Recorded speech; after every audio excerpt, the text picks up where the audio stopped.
اللہ الرحمن الرحیم۔ السلام علیکم ناظرین، آپ دیکھ رہے ہیں ولاگ ود راشد۔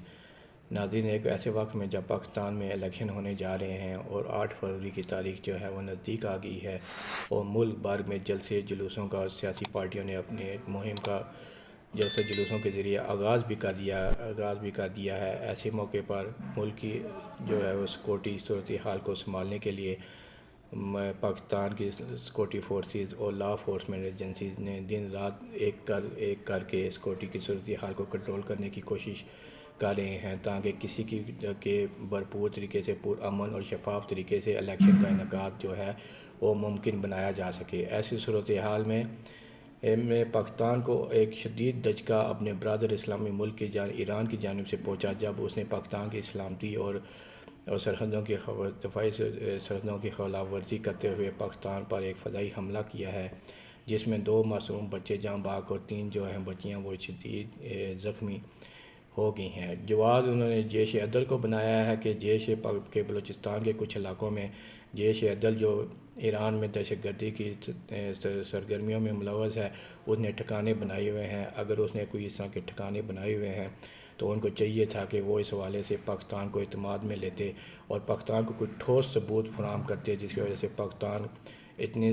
کی سیکورٹی فورسز میں اتنی بھرپور صلاحیت ہے کہ وہ ان دہشت گردوں کے خلاف جو ہے وہ کارروائی کر سکتا تھا۔ لیکن ایران نے کبھی بھی ٹھوس ثبوت جو ہے وہ پاکستان کو فراہم نہیں کیے اور اپنی طرف سے ہی ایک جو کھلی خلاف ورزی کرتے ہوئے جو UN چارٹر کی بھی کھلی خلاف ورزی ہے کرتے ہوئے پاکستان کی فضائی حدود کی خلاف ورزی کی، جس کی جتنی بھی بھرپور مذمت کی جائے وہ کم ہے۔ کہ ایک ایسے وقت میں جب پاکستان میں ایک الیکٹڈ حکومت جو ہے وہ سلیکٹ ہونے جا رہی ہے برادر اسلامی ملک کی جانب سے، اس طرح کا اقدام نہ صرف پاکستان کے عوام کو ہو سکتا ہے، ایران کے عوام کو بھی شدید دھچکا پہنچا ہو کہ ایسے برادر اسلامی ملک کی جانب سے سوائے ساتھ دینے کی بجائے کہ وہ الیکشن ہونے جا رہے ہیں وہ پاکستان کا ساتھ دے، اس نے ایک ایسا جرحانہ اقدام کیا ہے جس کی جتنی بھی مذمت کی جائے وہ کم ہے۔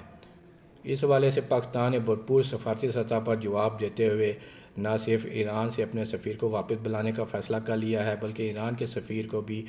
ملک سے جانے کا جو ہے وہ جواب دے دیا ہے کہ آپ واپس چلے جائیں، اور ایران کے ان کو پہلے دفتر خارجہ طلب کیا گیا اور اس واقعے کے حوالے سے اس کی بھرپور جو ہے وہ مذمت کی گئی ہے۔ ایران نے اس حوالے سے یہ بھی موقف اپنایا ہے کہ ہم نے پاکستان پر یا پاکستان کے عوام پر حملہ نہیں کیا، ہم نے دہشت گردوں پر حملہ کیا ہے۔ تو سوال یہ پیدا ہوتا ہے کہ اگر اس طرح کا کوئی اقدام تھا یا کوئی اس طرح کا کوئی کام تھا تو سب سے پہلے پاکستان کو اس حوالے سے جو ہے وہ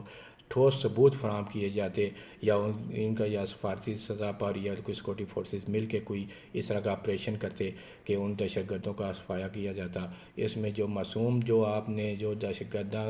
اگر آپ نے دہشت گردوں کے ٹھکانوں پر حملے کیے ہیں تو کیا وہ جو 2 معصوم بچے جاں بحق ہوئے یا 3 بچیاں جو زخمی ہوئی ہیں کیا وہ جیش عدل کے دہشت گرد تھے؟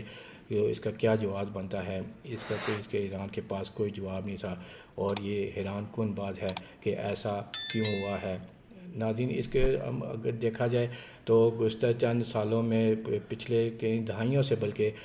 پاکستان جو ہے وہ سعودی عرب اور ایران کی جو آپس میں جو چکلش ہے اس کا بھی شکار رہا ہے، لیکن پاکستان میں دونوں برادر اسلامی ملکوں کے درمیان ہمیشہ سے ہی ثالثی کا کردار ادا کیا ہے۔ لیکن ایسے وقت میں جب کئی دہائیوں بعد سعودی عرب اور ایران کے سفارتی جو تعلقات ہیں وہ بحال ہو چکے ہیں اور اس میں بحال ہو چکے ہیں اور دونوں کے جو سفارتی خانے بھی ہیں دونوں ملکوں میں کھل چکے ہیں، لیکن اس کے باوجود جو پاکستان میں اس طرح کا یہ ایران کی جانب سے اقدام جس کی جتنی بھی مذمت کی جائے وہ کم ہے۔ پاکستان نے اس حوالے سے اپنایا کہ ہماری جو ہے وہ پاکستان اس کا بھرپور جواب دینے کی صلاحیت رکھتا ہے اور آئندہ اگر اس طرح کا کوئی بھی اقدام ہوا تو اس کے نتائج جو ہیں وہ بھگتے جائیں گے۔ پاکستان نے فوری طور پر اس حوالے سے سفارتی عملہ جو ہے وہ واپسی کے علاوہ بھی آئندہ جتنے بھی ایران کے ساتھ تعلقات تھے یا کوئی ملاقاتیں تھیں وہ بھی ساری منسوخ کر دی ہیں کہ ایران جب تک اس حوالے سے کوئی ٹھوس ہمیں جواب یا جواز پیش نہیں کرتا اس وقت تک یہ تمام تعلقات ہیں وہ منتقل رکھے جائیں گے اور سرحد بھی مکمل طور پر ایران کے ساتھ بند کی جائے گی اور اس حوالے سے کسی بھی قسم کی ایران سے کوئی بات چیت نہیں کی جا سکتی۔ ناظرین، غزہ میں تو صورتحال کشیدہ تھی ہی، وہ مشرق وسطیٰ میں جو ہے وہ امن و امان کی صورتحال خراب تھی، روس اور یوکرین کے درمیان بھی جنگ جاری تھی۔ ایسی صورتحال میں جب پاکستان ایک طرف جو ہے وہ پہلے انڈیا کی جانب سے جو بارڈر کی طرف سے وہ وہاں پہ وہ مصروف تھا، اور دوسری جانب وہ افغانستان کی جانب سے بارڈر پہ بھی مصروف تھا، لیکن اب تیسری طرف اس نے ایران کی جانب سے جو ہے وہ برادر اسلامی ملک کی جانب سے ایسا اقدام، یہ ہمیں پاکستان کے مقتدر حلقوں کو، حکومت کو یہ سوچنا ہوگا کہ اپنے ایک ٹھوس پالیسی اور لائحہ عمل اختیار کرنا ہوگا کہ آخر ہمیں اس حوالے سے کیا کرنا چاہیے۔ کیا واقعی ہم ایک تیسری عالمی جنگ کی طرف بڑھ رہے ہیں؟ کیا ہم یہ مشرق جو غزہ کی جنگ ہے، جس کے بارے میں کہا گیا تھا کہ وہ پورے مشرق وسطیٰ میں پھیلائی جانے کی کوشش کی جا رہی ہے، کیا اس کو پاکستان کو بھی اپنی لپیٹ میں لینے کی کوشش کی جا رہی ہے؟ اس حوالے سے ہمیں ابھی سے ہماری سیکورٹی فورسز کو، لا انفورسمنٹ ایجنسیز کو، حکومت کو اور مقتدر حلقے جو ہیں، وہ جو ہمارے جو دفاعی تھنک ٹینک ہیں، ان کو یہ سوچنا ہوگا، اس حوالے سے ٹھوس پالیسی اپنانی ہوگی، تاکہ آئندہ سے اس طرح کے بر وقت ایسے اقدامات کا تدارک کیا جا سکے، اور ایسے وقت میں جب پاکستان میں الیکشن ہونے جا رہے ہیں، اس قسم کی پاکستان کسی بھی قسم کی اس طرح کی خلاف ورزی یا ملک میں دہشت گردی کا متمل نہیں ہو سکتا۔ اجازت دیجیے، اللہ نگہبان۔